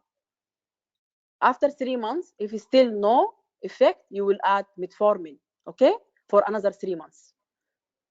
This chromifene citrate shouldn't be used more than 6 months. Is it clear? Yes. Yeah. دكتور رشا Mhm. معلش انت قلت بيزيدوا الدوز بيزيدوها كم؟ You will increase the dose for 100 milligram. The next ده لما cycle. يكونش لو كان في the low response. low response. Okay. Low response, yeah. Okay. If there is improvement, you will maintain. You will decrease to 25 milligram, for example, in the patient, especially in patient with PCO with high response and risk of ovarian hyperstimulation syndrome. Is it clear? Yes. Okay. So Yes. after that, you in women with WHO group 2 ovulation disorder who are known to be resistant to chromifene citrate, consider one of the following second line. Will depend on the clinical circumstance and the woman preference. Okay, so that you will go for the laparoscopic ovarian drilling. This is very important and came in the EMQ. And just I will tell you about the guide or the clue in the questions when they mention for you. They will tell you that the patient, she used this chromifene citrate and everything, still she didn't get pregnant. And also most important in the question to choose this laparoscopic ovarian drilling is that for the normal BMI patient, you should, because laparoscopic ovarian drilling need because the obesity is a risk factor for the laparoscopic, okay? And also the second thing is that if the patient, in the question you found that there is hypersecretion of LH, okay? So in the scenario, you will see that patient using chromifene citrate still not there is no response. The second thing is that have normal BMI. The third thing is have hypersecretion of LH. At that time, you will choose laparoscopic ovarian drilling and with closed eyes. Okay? Dr. Rasha, لو سمحتي. Just want to ask a question about the clomiphene citrate. I saw these questions regarding clomiphene citrate resistance and other question regarding clomiphene citrate failure. So I don't know if I understand it really good, but that's why I want to ask you. So I think one it's related for the failing to the full 6 months, and the other one related to the dosing. Is there something like that? Correct me if I'm wrong. Wallahi, for me, I didn't understand your question well, but as I know, just they will tell that it is resistant to clomiphene citrate. This is, I saw it always. That so what's the definition of clomiphene citrate resistance? That it means that Can I say something? Yeah, you can. Okay. According to resistance, there will be no ovulation. He will mention that day 21 progesterone is low. Okay, this means patient not ovulating already with clomiphene. This is the resistance. It's already taking induction and not responding. According to failure, patient is taking clomiphene, and actually day 21 there is good progesterone level, but still patient, in spite of this ovulation, is still she didn't get pregnant. It means this is failure of the treatment. Thank you. She's So, ovulating, you mean? yeah, if you She's can ovulating? If it is Yes. ovulating, sorry, Doctora, if it is ovulating, why you will give her clomiphene? No, Doctora, she's ovulating. No, doctor, it means that follow-up of the patient, already you give her clomiphene with ultrasound or with beta-1 progesterone, there is signs of response. It means that this patient already with folliculometry, she is responding, or day 21, this progesterone is coming high to the level of ovulation. It means this patient is responding and ovulating. But if this patient has clomiphene citrate and with day 21 follow-up, if she's not coming for folliculometry, progesterone is come low, it means that she's not responding. This is failure of the treatment to get the response. Okay. Yeah, okay. I didn't actually, it didn't come to me this question before. That's why I didn't. But as I know, if resistant to clomiphene citrate, this means that after the 6 months, still the patient not have any benefit from this medication, according to the Dr. But I Rasha, don't can know. I say something regarding resistance, this issue? Rasha, it is right. It is a failure of ovulating after receiving 150 milligram for 5 days for 3 cycles, Dr. Rasha. This is the definitions, and usually it is occur in 15 to 40% of the patients. This is what you mean by clomiphene resistant. Okay.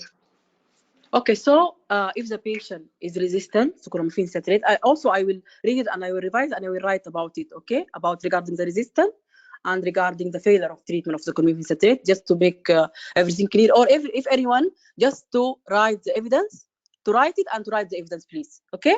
As all to benefit from this. Thank you all who share with us. So, in women with WHO group 2 ovulation disorder who are known to be resistant to clomiphene citrate, as we mentioned, we will go for the second line. So it means that the first line is, as we know, clomiphene citrate.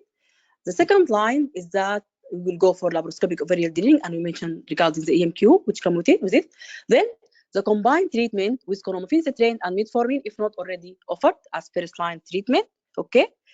And the third thing is that the gonadotrophin. Just I want to tell about the laparoscopic ovarian draining. Another point is that for this laparoscopic ovarian draining, there is a it is with free risk of ovarian hyperstimulation or multiple pregnancy. This is very important because it can come in the SBA. Okay, and to decrease this, what you will do, you just remember 4x4. It means that to minimize the risk for this laparoscopic ovarian draining for the ovary, and also you should tell the patient and you counsel the patient regarding the ovarectomy. Okay, to minimize this risk for the ovary, you should minimize the diathermy point to 4 points per ovary for 4 seconds at 40 volt. This is very important also. Okay, so 4x4 to minimize the diathermy point by this method. Then we will go for the gonadotrophin. Actually, this gonadotrophin is for the resistant clomiphene citrate, and also it can be prescribed for the people who are intolerable side effect of the clomiphene citrate. Sound is not clear. Hello? It's clear here. Actually, It's clear for me. Clear for No, me. before this is not clear. Yeah. So now not clear? Clear. No, now it's clear. Clear. So yeah. So Can you the please gonadotrophin, tell me as we mentioned, we use it for the resistant to clomiphene citrate, and also in time if the patient is intolerable for the side effect of the clomiphene citrate.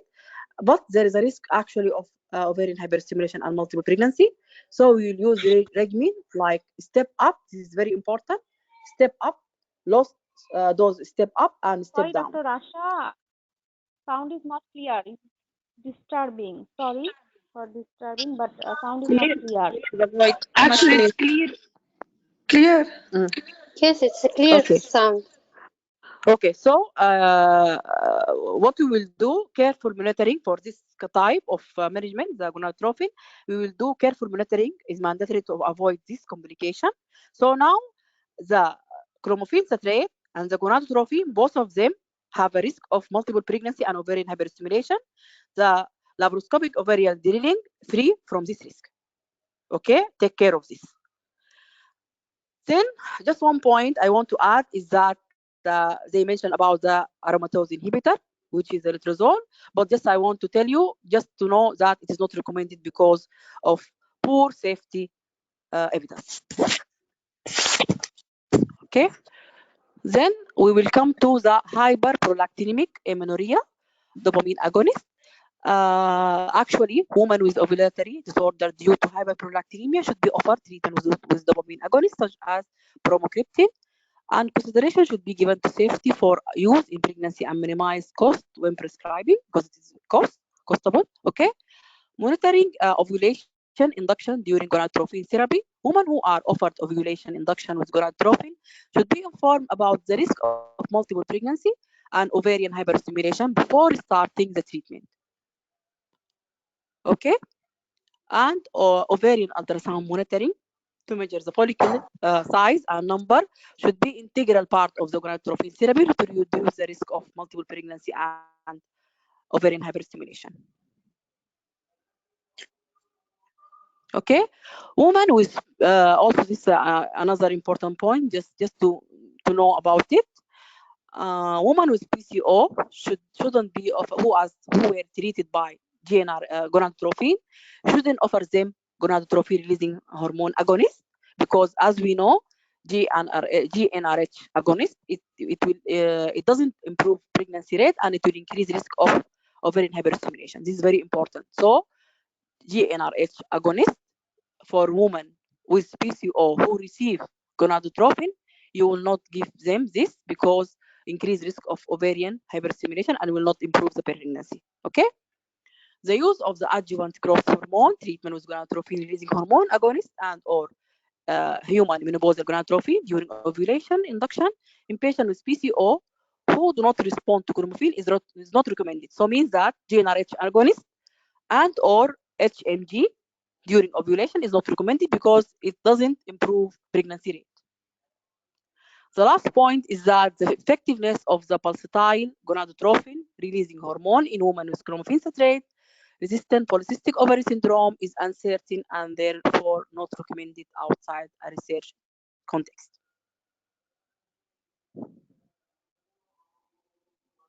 Okay, so I will stop here. Hello?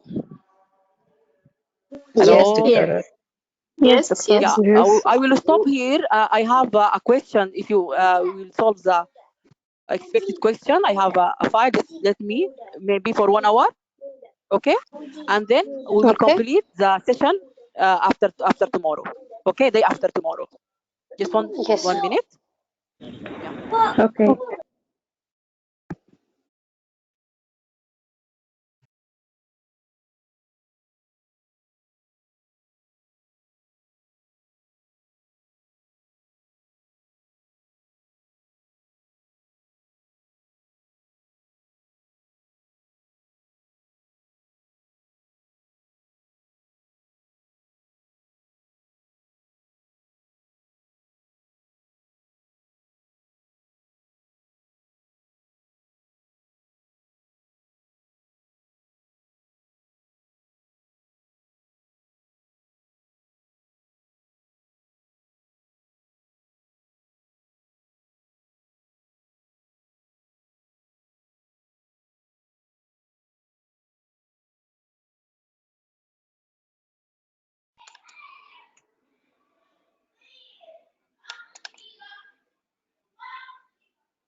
Hello?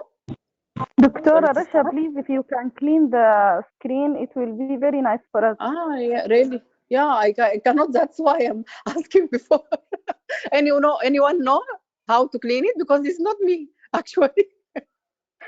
Dr. Rasha, can I ask one question regarding clomiphene risk of multiple pregnancy and risk of hyperstimulation syndrome? طيب. You remember? And can tell again? Not the multiple catch pregnancy, before. we said that 6 to 11%. 6 to 11? Yeah, Okay. the multiple pregnancy 6 to 11, yes. Yes. Okay, thank you.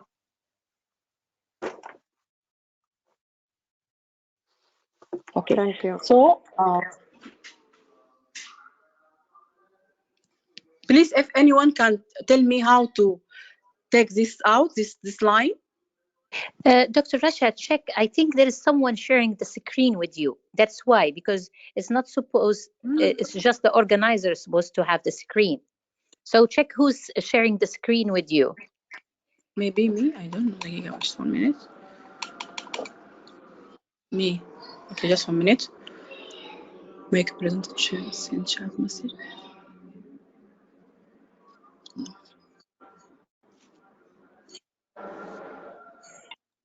Maybe me.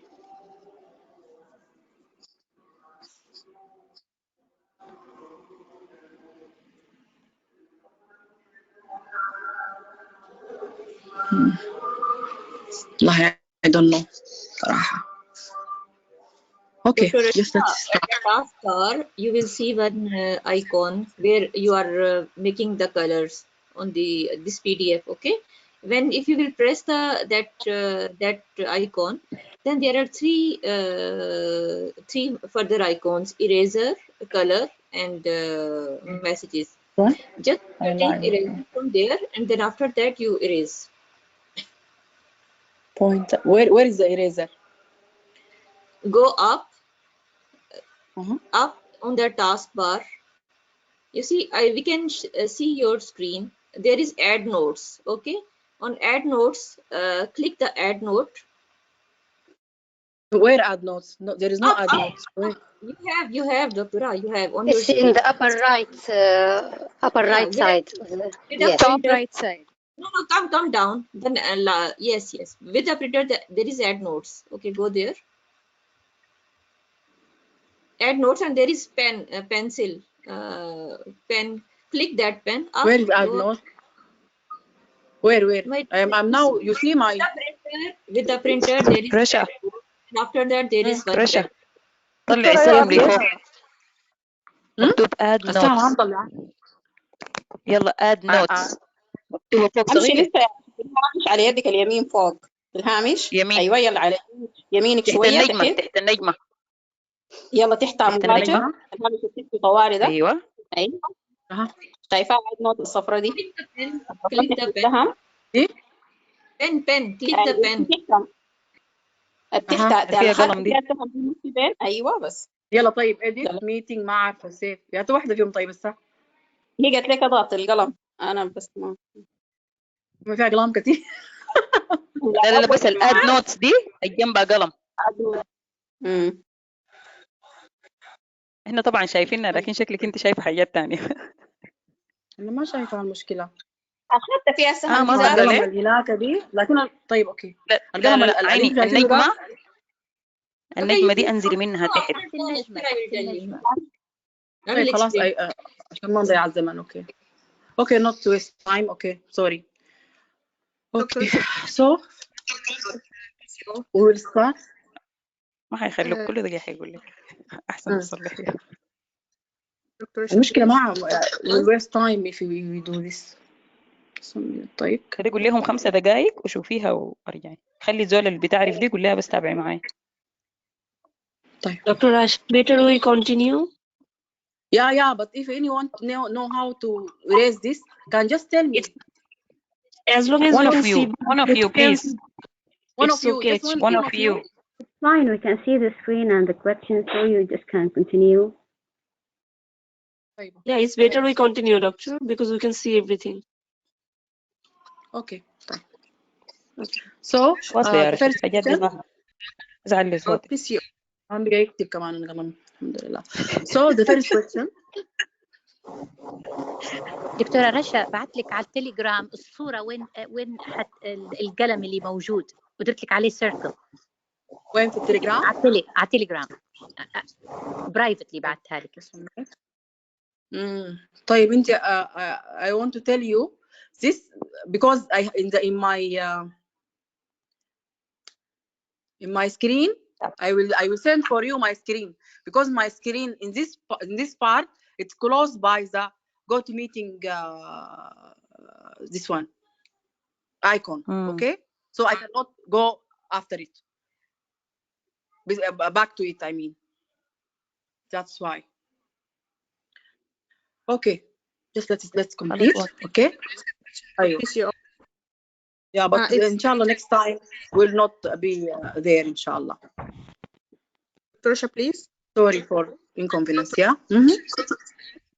Anovulatory infertility. It's written in the guideline that first line for anovulatory infertility is let result. It's considered the first line because it has less risk of multiple pregnancy. What should we follow? The NICE guideline 2013 or ESHRI guideline 2018? The 2018. 2018, the new one, the updated one. Yeah.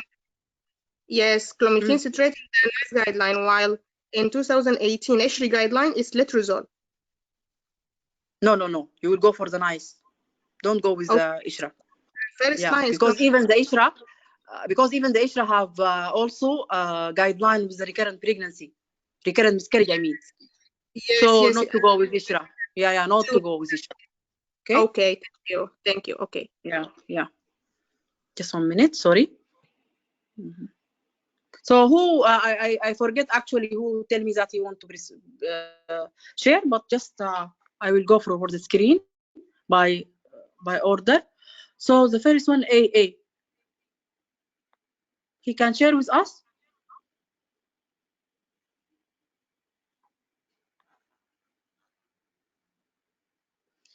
Okay. So anybody he can share. Any volunteer? Yes, I can share, Dr. Rasha. Yeah. Vishnu. Okay. So Vishnu. Yeah, Vishnu. No, it's Vishnu. Read the first question and answer it, please. With explanation. Just spell the scenario. Then women. Shall I continue? Women with tubal. I'm hearing you. Tubal disease is advised to have IVF treatment to maximize her chances of pregnancy. On reading the information leaflet, she is very concerned about the risk of ovarian hyperstimulation syndrome. What is the chance of developing severe ovarian hyperstimulation syndrome and requiring hospitalization in women undergoing controlled ovarian hyperstimulation? Yes. So you have patient with tubal disease. Okay, this is the scenario. You should because to read the scenario carefully, it is very, very important. Because if you didn't understand the scenario carefully, it can mislead you and you will go for the wrong answer. Okay, so this patient, tubal disease, advised to have IVF and to maximize her chance of pregnancy. And she's very concerned about the risk of ovarian hyperstimulation syndrome. Okay, so what's her chance of developing severe ovarian hyperstimulation and require hospitalization in women undergoing controlled ovarian hyperstimulation? What is your answer? 1 to 3%. B. It's B. Yes, it's B. it's B. Yeah, you are right. Yeah, excellent. Yeah, excellent. This is a talk article, 2012. It said that among the women undergoing controlled ovarian hyperstimulation of IVF, 15 to 20% have mild to moderate ovarian hyperstimulation syndrome, and 1 to 3% have severe ovarian hyperstimulation and they require hospitalization. Excellent, very okay, very excellent. So the next one, number 2. So means this is me. Yeah, this Okay. is me. The one who makes it. Because now. Okay. So, I don't know what I will do. Anyhow, question is clear, doctor. You can read it. Yeah, but because I want to take the screen up, it not go up. That's my problem. I don't know what the problem is. This is nice. Okay. You can minimize your screen. Or go to Yeah, meeting just 1 minute. screen. You can minimize Just it. 1 minute. Just 1 minute. Yes. Yeah.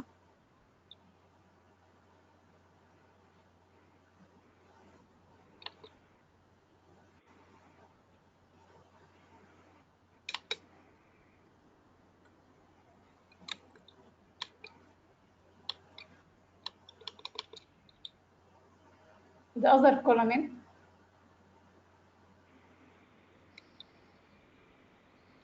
Just 1 minute.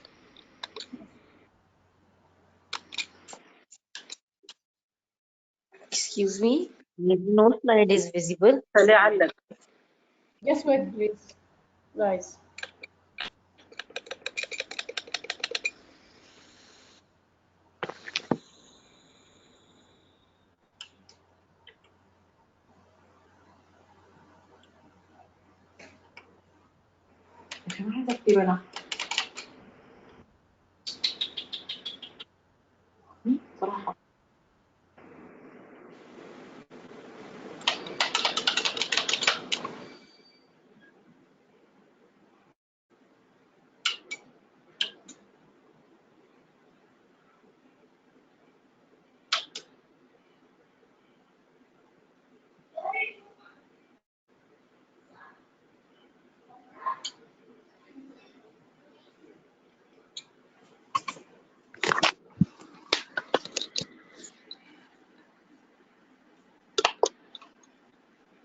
ما حاجك فينا بتاع كان شو بدي حصتي ما دار اشتغل.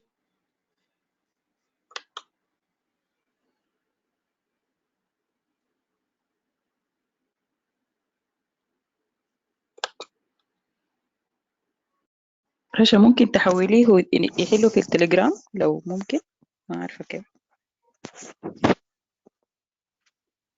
مشكلة أنا في اللوحة اللي اتلخبطت دي. والله بجد مشكلة. Yes, I think it is تخيلي good دكتورة رشا suggestion انت شغالة to send it to بالقلم، the Telegram and انت we will شغالة solve it. بالقلم ما بالماوس عشان كده. I think it is good والله suggestion شغالة. to send it to Telegram. We will see it there. Thank you. No. Yeah, but actually, okay. But for me, better to be it like this. We can make another session. So maybe just for 1 hour, okay? For this. Because I cannot do, because this is, I will see what is the problem and then I will solve it. Because if it is need to be copy and paste, no need for this to waste time. Because you have your exam is near. Better to just make one session, 1 hour, just, and then we'll continue. Maybe just let me to finish. Maybe we'll do it after half hour or 1 hour, okay? Just be there. Okay? Okay. Thank you, all of you. Okay. This will recorded will be for. Thank you, Recorded Doctora. will be Thank for. you so much. This is Thank you so really much. very nice effort. Thank you. So this will be for the first record will be for the station, for the session, and the second I will send the next one for the solving question. Okay. Thank you, all of you. Okay. Doctora, sorry, Thank where you. you will Thank you, send it? Dr. Rasha. Thank you very so much. much. Where you will send it? Where you will send this? I will send it in all the group. Just give me half hour to 1 hour, okay? I will send the link Doctora, we will not come here again. We will not come for go to the meeting. You will send it in the group. Go to meeting will be, yeah. Okay. You will, Doctora, you will it. send another link or in this session. I think it will be the same link sometimes because I use it today. If you have means like you pay for it, they will give you the same for the same day. But I will try to see. Okay. Okay. Yalla, bye bye. Thank you.